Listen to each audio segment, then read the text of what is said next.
En se rendant à Berlin, François Hollande va-t-il prendre lui aussi le chemin de Canossa, comme l'a fait son prédécesseur avec Angela Merkel? Car ne nous y trompons pas, derrière le soi-disant couple franco-allemand, la France s'est en réalité, pour l'essentiel, alignée sur les positions allemandes au détriment de ses intérêts économiques nationaux. En vérité, la France a été la grande perdante du duopole franco-allemand. La stratégie de Berlin a été non coopérative et Angela Merkel a révélé son immense talent de négociatrice inflexible. Elle est devenue la dame d'acier de l'Europe. La crise des dettes souveraines a été le grand révélateur de ses positions unilatérales. Si l'on se souvient bien, la France s'était prononcée en faveur d'une forme de monétisation de la dette des pays membres par la Banque centrale européenne. Une BCE qui aurait joué le rôle d'acheteur d'actifs en dernier ressort. Une BCE s'inspirant du modèle américain de la Fed. Une solution refusée catégoriquement par Angela Merkel. Le gouvernement allemand a également refusé toute avancée souhaitée par la France en termes de fédéralisme, que ce soit par la mise en place des eurobonds ou de toute autre forme de mutualisation de la dette ou des budgets. Et surtout, l'Allemagne a obtenu que tous ses partenaires, France compris, s'engagent à réduire d'urgence leur déficit public. Cela consacre la vision allemande de l'Europe. La conséquence, c'est la multiplication des politiques d'austérité et la récession dans la zone euro en 2012. L'Allemagne de la Dame d'Acier défend bec et ongles ses seuls intérêts stratégiques sans se préoccuper des conséquences pour ses partenaires, pas plus ceux des Français que des Grecs. Un exemple pour bien comprendre, dans le domaine de l'énergie. Immédiatement après la catastrophe de Fukushima, l'Allemagne a annoncé sa volonté de sortir du nucléaire. Un choix unilatéral, avec un calendrier bien établi, la fin du nucléaire civil étant programmée pour 2022. Pour y parvenir, l'Allemagne compte bien poursuivre son développement agressif dans les énergies renouvelables. Siemens sera son bras armé. Après avoir annoncé sa rupture avec le groupe nucléaire français Areva, le groupe allemand s'est totalement désengagé de l'atome et ambitionne de devenir un pionnier des technologies vertes. Et peu importe qu'entre-temps, pour éviter d'être trop dépendante, l'Allemagne doit recourir aux énergies alternatives, du charbon et du gaz, et augmente ainsi ses gaz à effet de serre. Tout cela en contradiction avec ses engagements. Peu importe que l'Allemagne ne soit plus un exportateur d'électricité et doive en importer au risque de déstabiliser l'ensemble du réseau électrique européen. À charge au nucléaire français d'assurer le bouclage. Une Allemagne opportuniste aussi, car le couplage des marchés de l'électricité va lui permettre de mutualiser les coûts de sa montée en puissance dans les énergies renouvelables. La feuille de route est claire. C'est la même que celle qui a été suivie depuis le début des années 2000. 10 années marquées par la mise en place d'une véritable politique d'offre du côté allemand.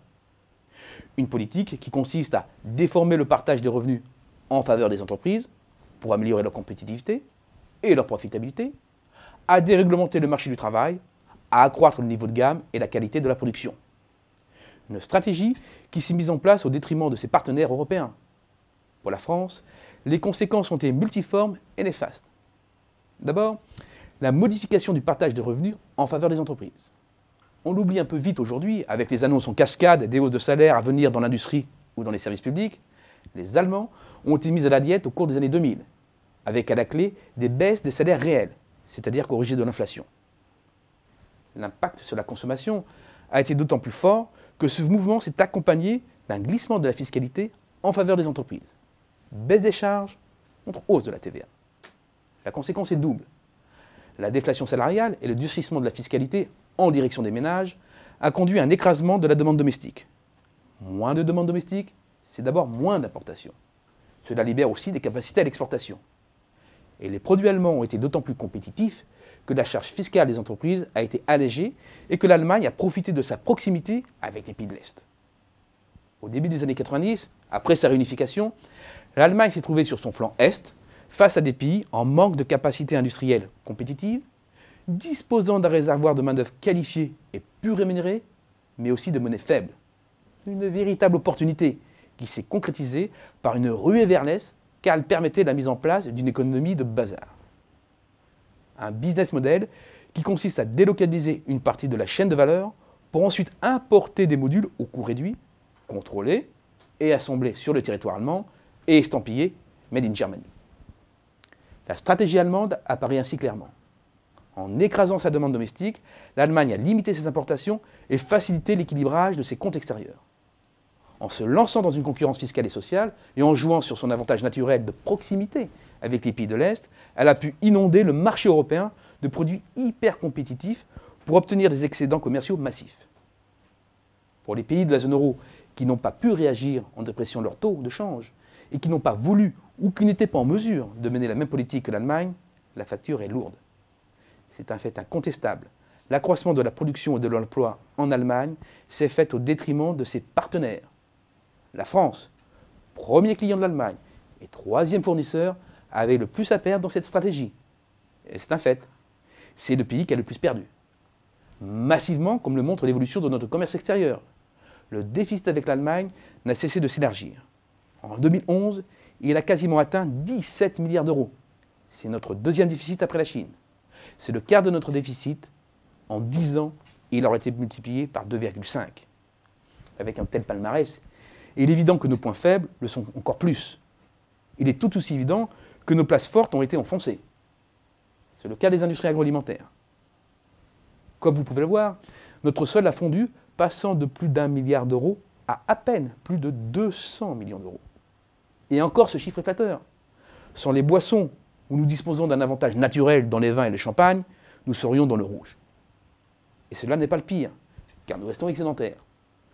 Dans l'industrie pharmaceutique, par exemple, place forte de l'industrie française, notre excédent commercial avec l'Allemagne, de 500 millions d'euros environ au début des années 2000, a été balayé et s'est transformé en un déficit qui se rapproche désormais des 2 milliards d'euros. Un dernier exemple, le plus symbolique, celui de l'automobile. Il y a 10 ans, l'Allemagne et la France étaient au coude à coude, respectivement 3e et 4e producteurs automobiles au monde, derrière les États-Unis et le Japon. Aujourd'hui, l'Allemagne est 4e et la France n'est plus que 10e. Les chiffres sont cruels. Sur cette période, la production a augmenté de 11% en Allemagne, alors qu'elle s'effondrait de 37% en France. Les chiffres du commerce extérieur sont encore plus terribles. L'excédent allemand dans l'automobile frôle les 110 milliards d'euros, quand la France a un déficit proche de 9 milliards d'euros, dont plus de 7 milliards liés au seul commerce avec l'Allemagne. C'est plus des 3/4.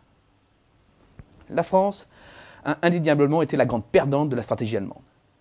C'est le pays qui s'est le plus désindustrialisé. C'est le pays dont la balance commerciale s'est la plus dégradée. La stratégie de l'alignement sur les positions allemandes et de l'imitation du modèle allemand est une impasse. Poursuivre dans cette voie, c'est accentuer davantage encore la concurrence fiscale et sociale au sein de l'Europe. Un cercle vicieux de tous contre tous, qui conduit tout droit à la catastrophe, y compris pour l'Allemagne. Au faux couple franco-allemand, qui s'est révélé une vraie stratégie unilatérale, il faut désormais substituer une stratégie coopérative multilatérale. Le redressement de l'Europe du Sud est indispensable. On n'y parviendra pas par l'austérité, l'humiliation et la pénitence, qui ne conduiront qu'au marasme, aux troubles sociaux et à l'éclatement de la zone euro.